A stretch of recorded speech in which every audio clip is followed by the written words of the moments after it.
good morning, good day, good evening, grand rising, and Hanukkah to all those ships at sea and in the great state of Florida. This is your boy, Mr. Political, reaching out to share a tidbit of shame.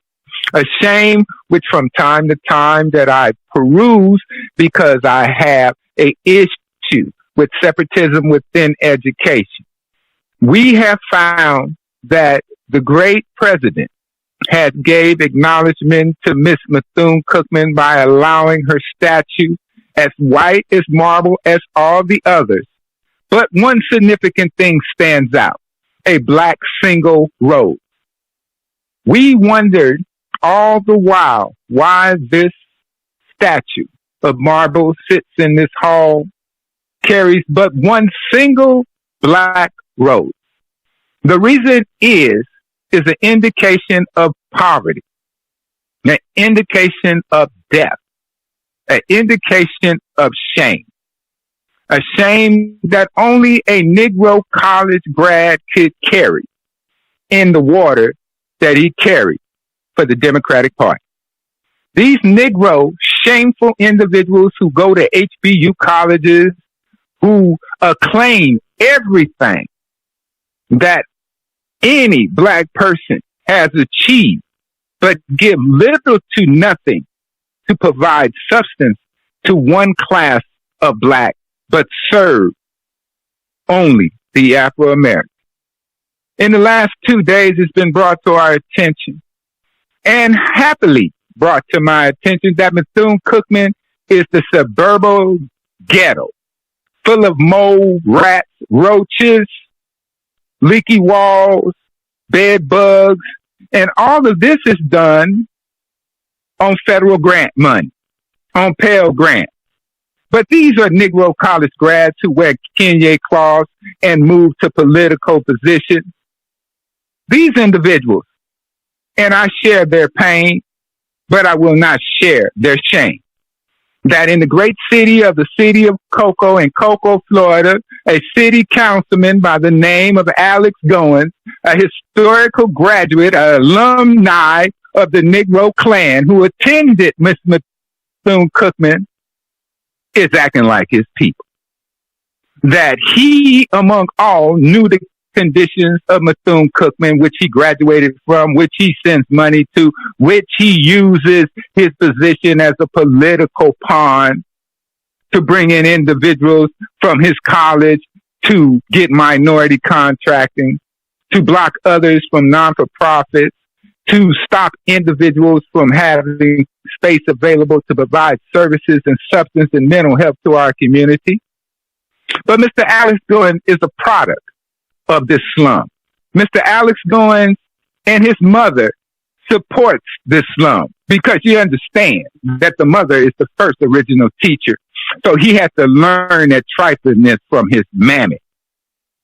That is correct, not mother. Mother teaches, mammy, she just take care of other people's children. And since he is a member of the Negro College, and he is a Negro grad, and he's an Afro-American, and he's not black, because his college, his community, and his elected position reflects his feelings about Black America, his feelings about the education of Black children. He is deeply concerned about the education of the Afro-American child. Mr. Alex Goins, unfortunately, has forgot the old Negro adage that you must sweep around your door before you come and sweep around others. When you take on the great responsibility of leadership to a community that has fell short, dating all the way back to Mayor Green, where those individuals, the great legacy in the great celebration of 365 days a year, Rudy Stone, Oliver Wells, these individuals and many more within our community fought aggressively so we could have a district. We could not understand why we live in poverty in the city of Cocoa in District 1, a historical district which was created by a consent decree. We wrestled with the idea that no one cared about our advancement. as those who sit within the ivory halls of the city of Cocoa, Mr. Mike Blake, Mr. Alex Goins, even Mr. Clarence Whipple, who is the president of the NAACP and the only individual who has ever broke the civil rights law, federal and state. Mr. Clarence Whipple of the great city of Cocoa, who handed a humanitarian award to the chief of police. Yes, the chief of police within a black community is the only honest one. He does not want to be a member of the Negro Clan. He just wants to serve the people of the city of Cocoa. He wants what is right under the Constitution, but the Negro Clan wants to rule by example and learning of their oppressors. Today, when brought to my attention the status of Bethune-Cookman in Daytona Beach, Florida, one of two historical black colleges, it makes me wonder, what is the status? What is the living conditions? Even if they have running water, or maybe I should even imagine that they were allowed to wear shoes and read books. This is the legacy that the Negro colleges continuously propagate. This is the legacy that the Negro colleges use to manipulate and confuse young minds, to tell them if they join the Negro Clan, if they be part of the oppressors who are oppressing their people, that they will gain the favor of whites, they will gain the favor of Caucasians, they will gain the favor of Peckerwoods, they will gain the favor of honkies. That's a lot of favor that you're looking for in your life. But you cannot do it by plunging the bright minds of the future of Black America into poverty and a shameful position of learning. No child, may he be black or he be misfortunate enough to be born under the mark of the beast of Afro-American, cannot thrive in an environment full of rats, mold, leaky walls, potholes, drugs. This is a shame. This is why Miss Bethune-Cookman statue stands in that great hall with only one dead rose to reflect the competency of HBU College. Stacey Abrams, Miss Harris, Miss Demons, all those individuals who went to colleges such as this, who tell you about their great achievements when they went to these colleges, and how these colleges created some form of camaraderie that gave them the empowerment to strive higher. Yes, there is such a thing as a higher ghetto. The only thing is, it got running water. It got roofs that don't leak. You don't even have to worry about mold on your tennis shoes or being concerned whether or not you left your dresser drawer open and you mysteriously got a yeast infection. These things sound heinous, but this is what happens when you send your child to a HBU school. That Greetings if all. you, as the conscious parent, do not take a full opportunity to inspect, not visit, not to receive fellatio, not to be petted, because these are not qualities of parents. These are qualities of Afro-Americans. And if you are truly a Black parent, I beg of you, in my Lord's name, inspect their buildings. Take sample of their water. Review the health department's inspections of their cafeterias. Be fully aware that those in those cafeterias may or may not have food safety handling license, that they may have some communicable disease that they can be transferred to bodily fluids, that your child each and every day is forced with contaminants that will threaten their lives. This is what you get from HBU College. Now, you say, and those have said, and even those who are not seen may whisper in the dark. You got a lot of gall, Mr. Political. You have a lot of nerve. And who left you in charge? Unfortunately, unlike most Afro-Americans, I hold a DD-214, I'm a registered voter, and I have a licensed firearm, and I paid all my child support, and I'm a heterosexual Black man over the age of 50. And who but best, in fewer ranks that we are, to have critical comment about that ghetto they call Bethune-Cookman College in Daytona Beach, Florida, who terrorizes the citizens of the great state of Florida with them pickaninnies, with them jigaboos, who call themselves Afro-American, who attend that college. And this just did not happen. This and the condition of those facilities and their accreditation have been in question since the 90s. That those organizations, such as the Deltas, the AKAs, the Qs, the Alphas, have full knowledge of this shame.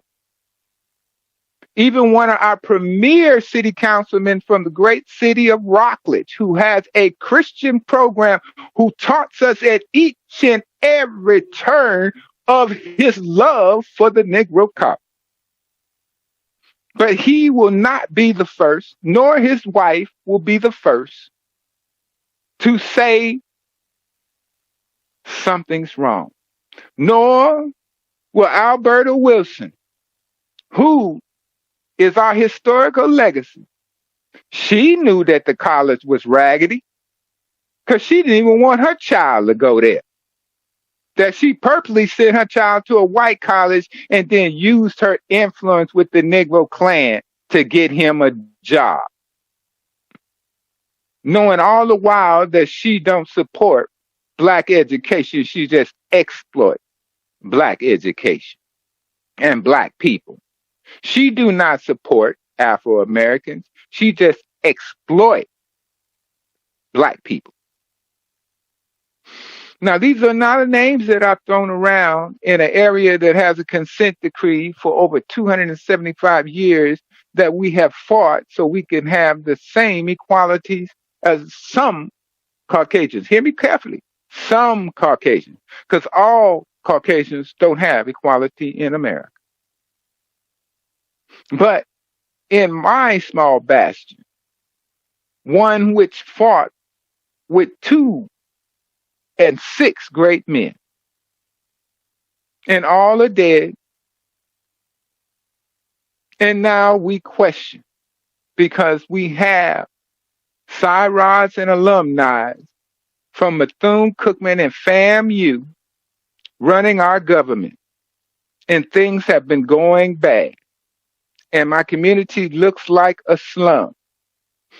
And most of the county where they have Black politicians, to the point that even the city councilwoman from Rockledge, Florida, allowed the Ebony newspaper to portray her as an elected official of the city of Cocoa, and that this individual woman did not have the decency, the respect for herself to clarify the error. Or is it an error? Because they've been rigging elections around here, especially in the city of Cocoa. They love to rig an election. And even though the supervisor of elections within Brevard County has full knowledge that the listed above names have participated in election fraud, she hesitates at each and every turn in turning their name in to Governor DeSantis. That each and every turn when it is brought to her attention, the corruption that comes out of the city of Cocoa, that she will not,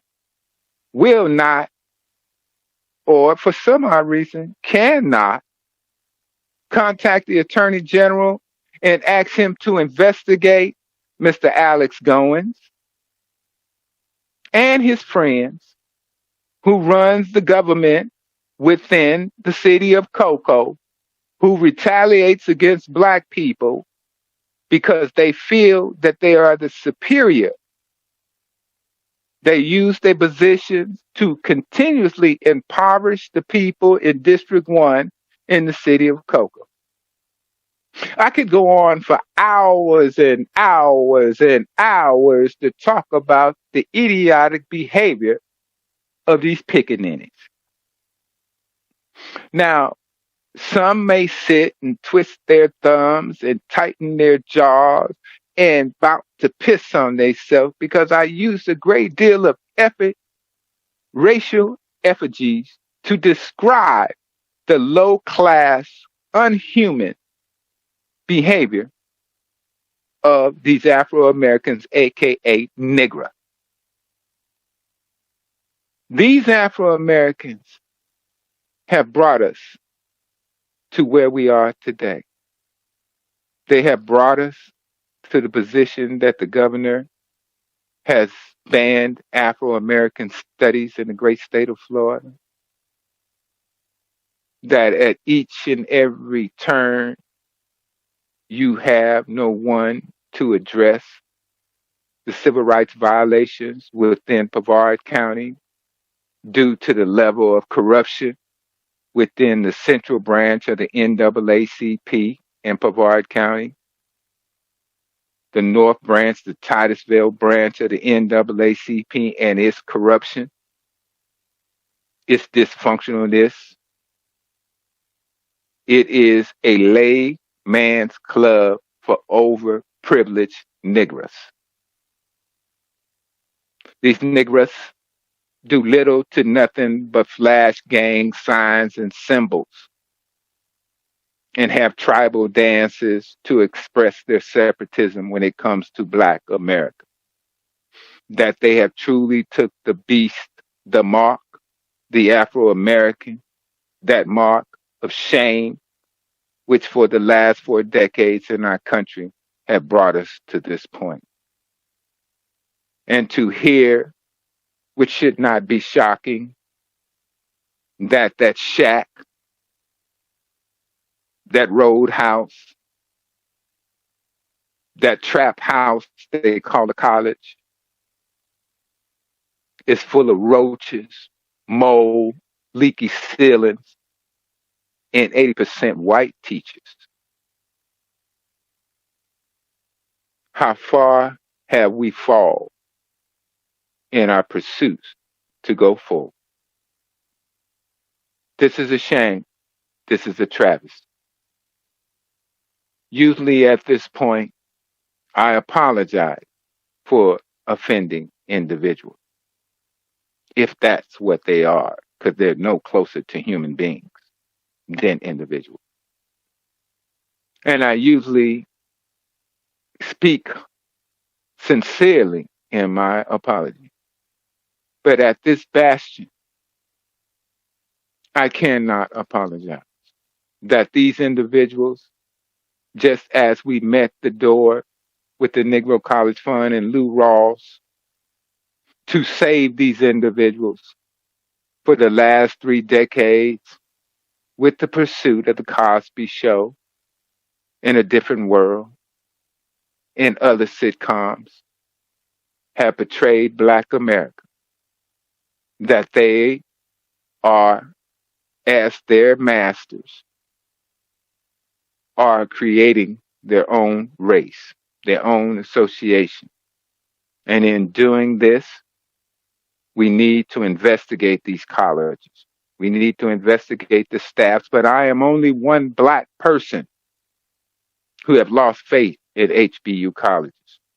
There are many alumni out there, and I am speaking to you that it is time to stop slinging gang signs and colors and doing tribal dances. Your house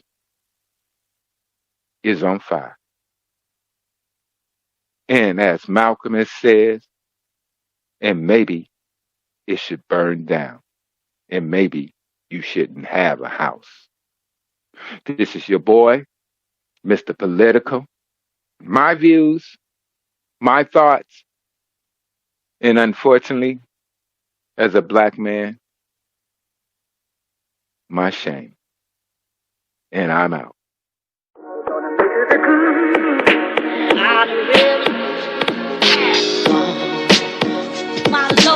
I lost my love. They're gonna move to the groove. I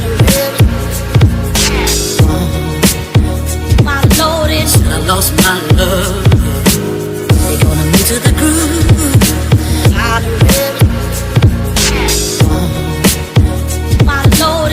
lost my love.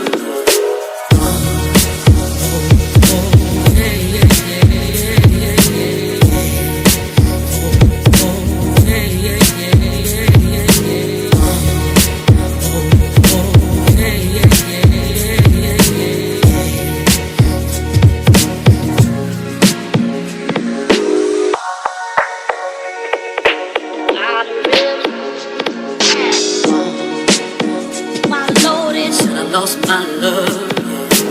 They're gonna move to the groove.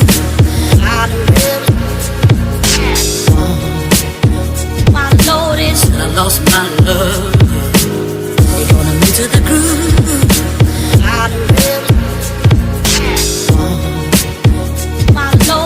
I lost my love. They're gonna move to the groove.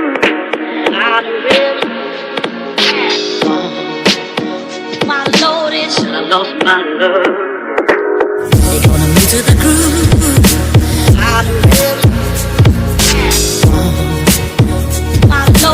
I lost my love.